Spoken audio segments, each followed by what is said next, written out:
Hi, Kevin Lewis, author of Teams, Tools, and Trials. This is something I really like. This is very cool, what I'm going to show you here. It talks about derailment and emotional intelligence and how they kind of interact. So this is something I've really been interested in my whole career. So let's talk about derailment. First of all, leadership derailment, like a train getting derailed, getting off the tracks. That's what this, obviously this picture is. So I love the Center for Creative Leadership based in Greensboro, North Carolina, do beautiful research development and all kinds of stuff all over the world. And they are the first group that I know of that coined the term derailment. And they defined it as executives who were expected to go higher in their organization, but had their careers stopped involuntarily by being demoted, plateaued, or fired.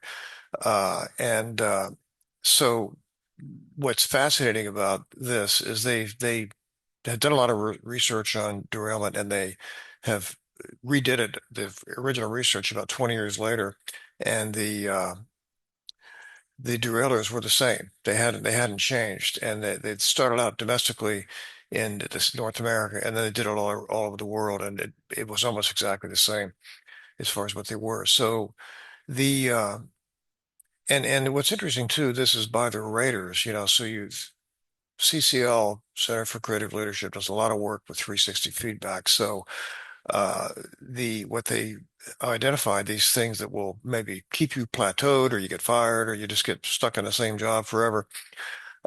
Three of the five derailers are directly tied to emotional intelligence. So let's look at them. So, and these are in the italics. Problems with interpersonal relationships, difficulty building and leading a team, difficulty changing or adapting. Now, the next two are important: failure to meet business objectives. That's, why you make money in business. And then too narrow functional orientation. If you're just like a very narrow, a high level R&D or an engineer person, and that's all you're ever going to do, and you can't move around to other functions. So anyway, it's just interesting that, and I put the little arrow here in this graphic. So impulse control, this is the EQ, emotional intelligence kind of world. IQ's here, but being able to control your impulses, having social responsibility, stress tolerance, knowing, reading other people's body language, reading your own kind of cues, that kind of stuff. So those are directly related to right here, which I thought was pretty neat. So let's look at this next slide.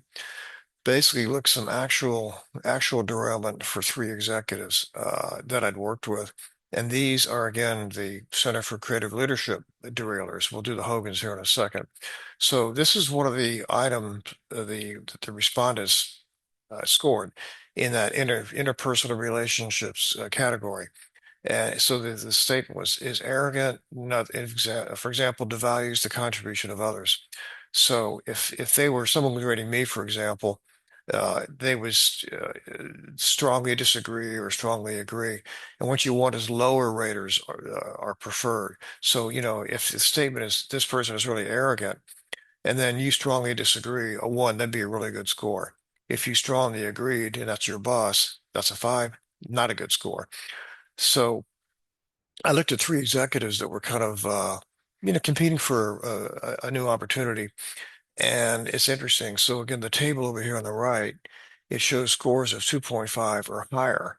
And remember, the lower the scores are better, right? So executive one had 10 of his raters could be, direct reports, peers, could be customers even, problems with interpersonal relationships. You got 10 there, two difficulty building and leading a team, failure to meet business objectives, and too narrow functional. So that's a lot of data right there on that person. Person number two only had a couple. Difficulty changing, adapting, and failure to meet business objectives. No issues with dealing with teams or interpersonal relationships. And the third person had five. But this first one was like, wow, that got my attention. So that's a really good example. And it's a good way if you were, had several people vying for the same, high level position, and you gave them basically the same diagnostics, then you've got a pretty good head-to-head comparison, right? Let me show you the Hogan ones too. This is pretty interesting. So the Hogan derailers, they're defined a different way. They're identified by self, the way you answer the Hogan versus the way CCLs does it. Their raters identify it. But the way, first, the definition: behaviors that negatively impact the performance or reputation of people at work occur when they're stressed, under pressure, or complacent.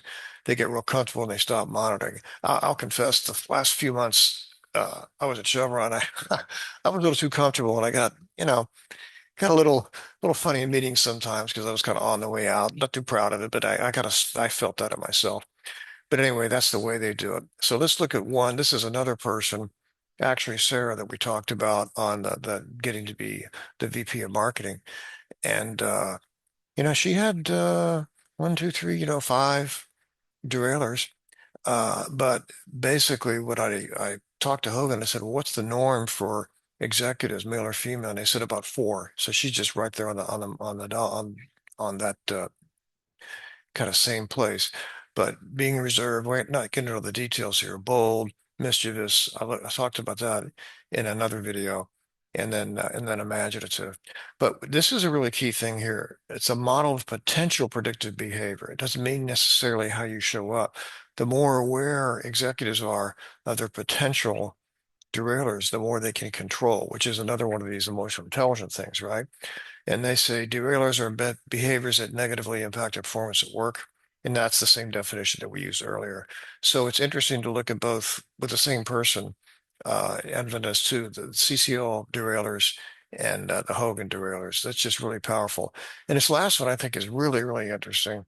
So how do we leverage the highly emotional, intelligent leaders? How do we really take advantage of them in the organization, which is great, and in a positive way, right? Leverage what they can do. If they've got excellent interpersonal relationships, be really good at building a teams, high resilience, they can contribute to employee engagement. And employee engagement, lots of research on that. And what is employee engagement? The extent to which people are emotionally, behaviorally, and intellectually invested in work. It's been around for at least 10, 15 years, but it's the latest, I think, the best way of saying, are people going to hang in here or not? Are they engaged in work? It's one thing to be satisfied or happy, but engagement has a different sense of it. And there's been a lot of research out there, Harvard Business Review, the Hay Group, other groups, higher employee engagement creates organization value via higher productivity, innovation, and profits. So it all gets back to kind of getting some feedback, understanding, your own strengths and weaknesses, and so the more intelligent leaders we have, emotionally intelligent leaders we have, then there tend to be more engagement with their teams, and then it brings in money and it keeps the organization going. So that's pretty cool. I thought you might like that. Again, any questions, send me an email. Be happy to talk to you about that. Uh, thanks. Thanks for listening to me. And like I said, send me a notification.